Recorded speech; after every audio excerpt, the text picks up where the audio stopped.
जय सच्चिदानंदन जग पावन, अस कहीं चलयु मनोज न सावन। जय श्री राम।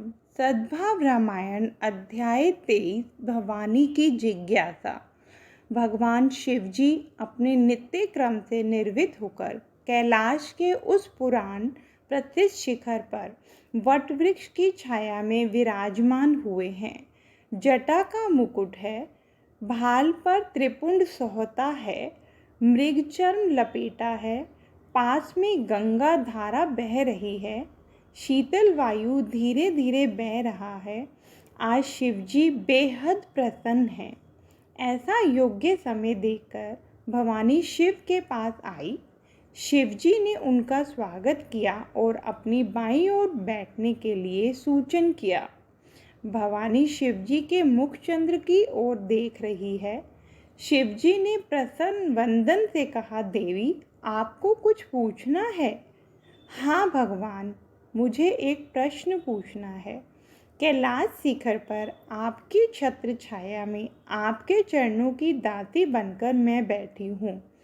फिर भी मेरे मन का संशय निर्मूल न हो तो इससे बढ़कर दुर्भाग्य क्या होगा?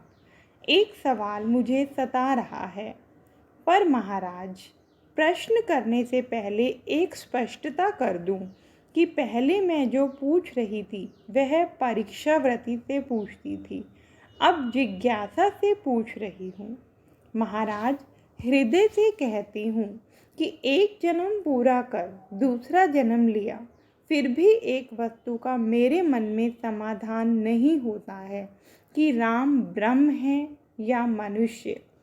मेरा मन सतत विद्रोह कर रहा है।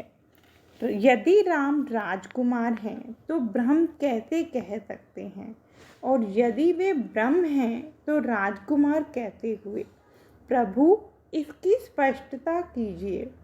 इसका अर्थ यह हुआ कि पार्वती जैसी शक्ति का, आद्य शक्ति भवानी का एक जन्म पूरा हुआ, दूसरा जन्म लिया तो भी राम तत्व ठीक तरह से समझ में नहीं आया।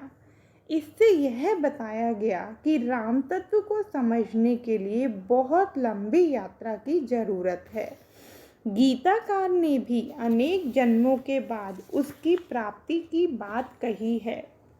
भवानी फिर पूछती है, महाराज, शायद आप यूँ कहें कि ब्रह्मलीला करने के लिए मनुष्य के स्वरूप में अवतार धारण करता है, तो मुझे प्रश्न होता है कि ब्रह्म को यह सब करने की क्या जरूरत?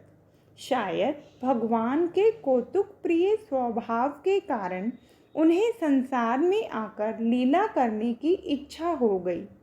तो महाराज, उनके अवतरण के कारणों की कथा कहिए। फिर तो भवानी एक के बाद एक प्रश्न उठाती है। उनकी बाल लीला कहिए, उनका ब्याह कैसे हुआ यह कहिए, राज्य अभिषेक की कथा कहिए, उसमें विघ्न कैसे आया यह कहिए, राम जी वन में गए और अवधपति का अवसान हुआ यह दुखद कथा कहिए, भरत जी का आगमन, राज्य अस्वीकार, भरत का चित्रकूट जाना, पादुका लेकर लौटना, भरत के उस त्याग और प्रेम की कथा कहिए। राम जी चित्रकूट से पंचवटी गए और सीता जी का अपहरण हुआ यह कथा कहिए। सीता विरह में राम और लक्ष्मण जी का घूमना हमने अपनी आँखों से देखा था यह कथा कहिए।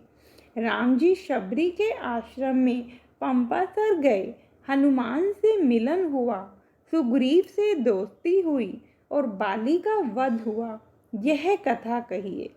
बंदर सीता जी की तलाश में निकले और हनुमान जी लंका दहन कर भगवती सीता के समाचार ले आए, उस शौर्य और वीरता की कथा कहिए। सेतु बांधा गया उस पुरुषार्थ की कथा कहिए। रामेश्वर जी की स्थापना कर भगवान शिव जी का आशीर्वाद लेकर राम जी लंका के रणांगण में पैर रखते हैं यह कथा कहिए। युद्ध खेला गया, रावण आदि राक्षस का विनाश हुआ, उस विजय की कथा कहिए और अंत में राज्य अभिषेक की कथा कहिए। इतना तो आप बताइए ही। इसके बाद भवानी एक ऐच्छिक प्रश्न करती है। भगवान को योग्य लगे तो उसका जवाब दें। सती का ऐच्छिक प्रश्न यह है, महाराज, प्रजा सहित राम जी स्वधाम कैसे गए? वह कथा कहनी हो तो कहिएगा, या न कहनी हो तो छोड़ दीजिएगा।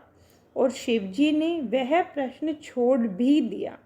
बाकी ज्ञान, भक्ति, वैराग्य, माया, जीव और शिव का फर्क, इन सभी महत्वपूर्ण प्रश्नों का प्रत्युत्तर भी दीजिएगा।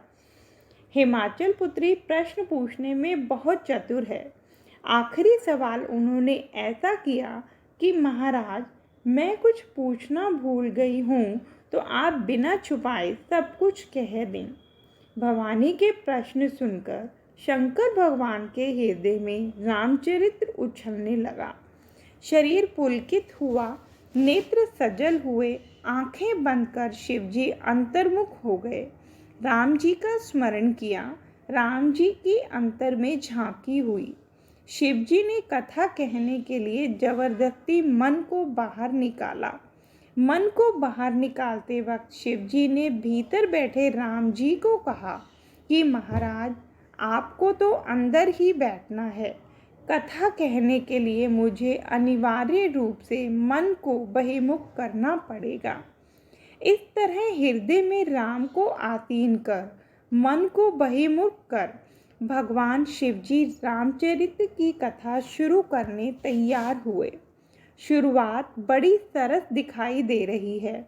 शिवजी कहते हैं, हे पार्वती, जिस तत्व को बिना जाने, ज्यों प्रकाश के अभाव के कारण अंधेरे में पड़ी हुई रस्सी सर्प लगती है, त्यों नकली वस्तु असली लगती है।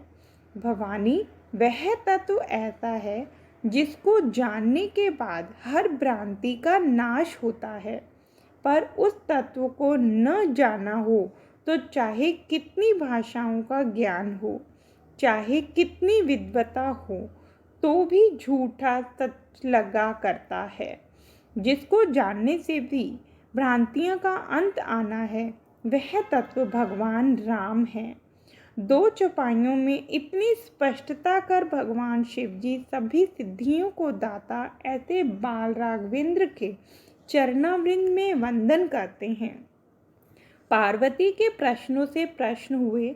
शिवजी ने कहा, हे देवी, आपको प्रश्न मुझे बहुत अच्छे लगे, पर आपका एक प्रश्न ठीक नहीं लगा। आप कहती हैं कि राम ब्रह्म नहीं, राम कोई दूसरे हैं। ऐसी बात तो जो श्रुति विरोधी हो, जिसको भगवान के चरणों में प्रेम न हो, जिसे हानि लाभ का ख्याल न हो, जिससे नीर शीर का विवेक न हो, ऐसे लोग करते हैं। आप तो भवानी हैं, देवी हैं। आप ऐसा कहती हैं कि राम कोई दूसरे तत्व हैं। देवी, बताऊं, राम किसे दिखाई नहीं देते?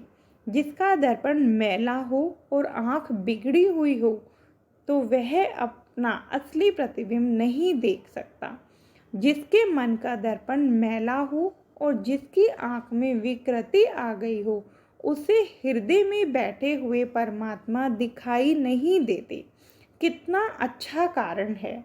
दो ही चीज़ें हमें ईश्वर की अनुभूति से दूर रखती हैं, मन की मलिनता और आँख की विकृति।